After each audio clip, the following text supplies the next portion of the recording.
Memilih pemimpin, tolong ikuti rambu-rambu berikut ini. Pertama adalah Anda harus berijtihad. Berusaha untuk mengetahui mana yang terbaik. Atau yang tidak terlalu parah. Yang terbaik. Anda berusaha mengetahui dengan bermacam-macam cara. Nah, kemudian setelah Anda mengetahui itu yang terbaik, boleh Anda pilih.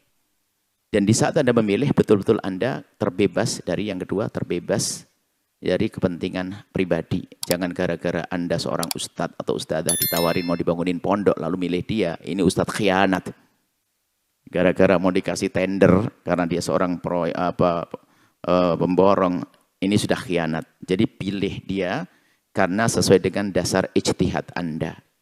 Ijtihad itu upaya Anda untuk mengetahui yang terbaik. Setelah Anda mengetahui dia menurut Anda yang terbaik sesuai informasi yang masuk, Anda yakini itu, ya. Kemudian ya tentunya di dalam mengetahui baik itu maksudnya gimana standarnya, ya.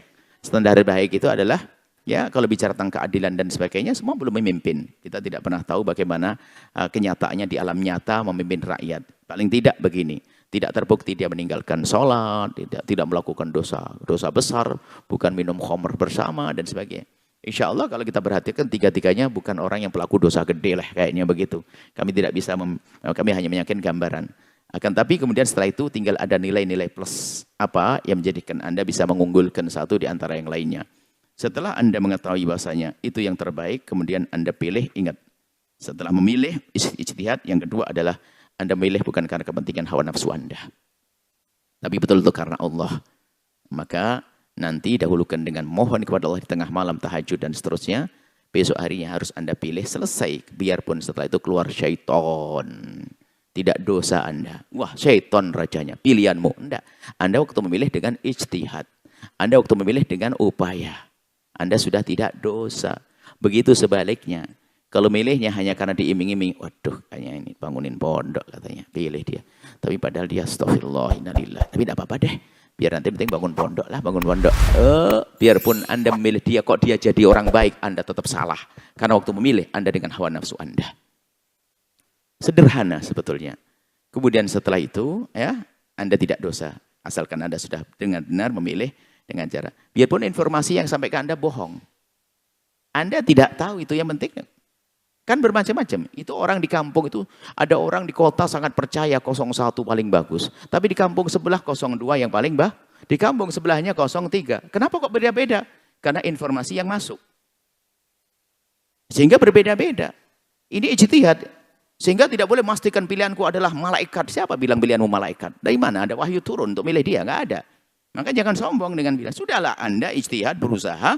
Anda memberitahu yang lainnya boleh saja. Setelah itu Anda pilih asalkan itu tadi, Anda sudah berijtihad, kemudian tidak menuruti hawa nafsu. Baru Anda pilih. Kemudian setelah itu, ini adabnya. Ini yang kami sampaikan, kami serukan di mana-mana. Tolong, Anda jujur, Anda tulus, ingat. Anda harus jadi juru damai. Jangan bikin kerusakan di muka bumi. Pilihanmu insya Allah mungkin orang terbaik, tapi juga bukan malaikat. Pilihan temanmu mungkin banyak kesalahan, tapi juga ada nilai kebaikan. Nah, jadi semuanya kalau bicara kekurangannya, ada kekurangannya. Maka dari itu, dengar rambu-rambu berikut ini. Dan tolong tulis, kami sampaikan pada yang lainnya. Bahkan kami juga ingatkan, barangkali ada calon presiden yang mau dengar mengutip kalimat, nanti kutip. Nggak usah pakai foto saya bukan jadi presiden nanti. Nggak usah pakai foto, tulisan saya yang penting diangkat. Yang penting didengar dan dirasakan. Apa itu?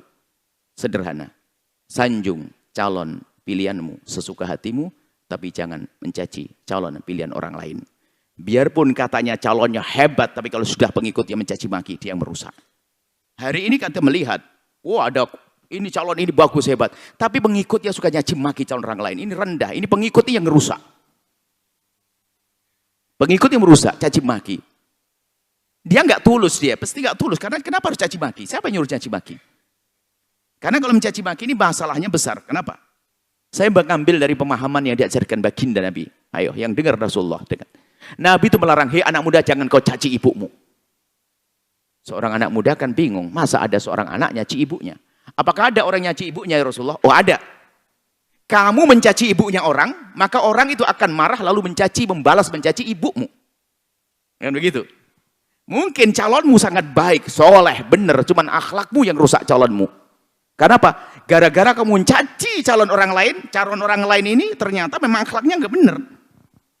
Sehingga karena dia marah, Anda mencaci satu, dia membalas 1000 cacian. Berarti yang menjadikan sebab dia mencaci calon Anda adalah Anda. Fahamlah, hai manusia.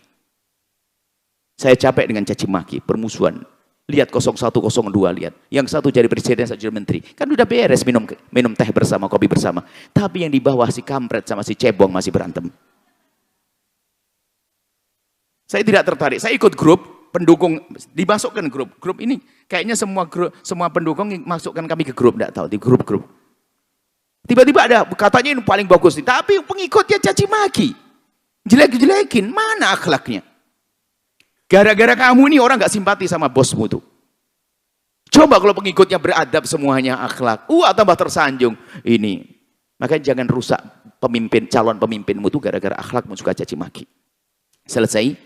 Sanjung calon pilihanmu sesuka hatimu, tapi jangan mencaci calon pilihan orang lain. Sederhana. Kalau ini dipakai oleh semuanya, indah. Sehingga suami istri pun mungkin berbeda atau tidak? Mungkin karena istrinya di kantor sebelah, kantor sana, suaminya di kantor yang lain. Sehingga informasinya masuk berbeda. Di rumah beda pilihan, tapi tetap minum teh bersama. Bahkan setelah pemilihan presiden langsung kabar positif. Kembar 3. Gitu loh maksudnya. Jadi nggak boleh ribut gara-gara pemilihan. Makanya saya tidak tertarik yang suka mencaci. Siapapun Anda. Jangan caci, karena caci mengundang cacian. Setan pun tidak diajarkan kita untuk mencaci setan. Kalau Anda tidak sedang takut dengan setan, cukup a'udzubillahi minasyaitonirrajim. Gua mencaci, dasar kau setan, hei iblis. Enggak begitu. Nabi tidak mengajarkan begitu. Baca a'udzubillahi minasyaitonirrajim. Nah, itu kan itu sederhana.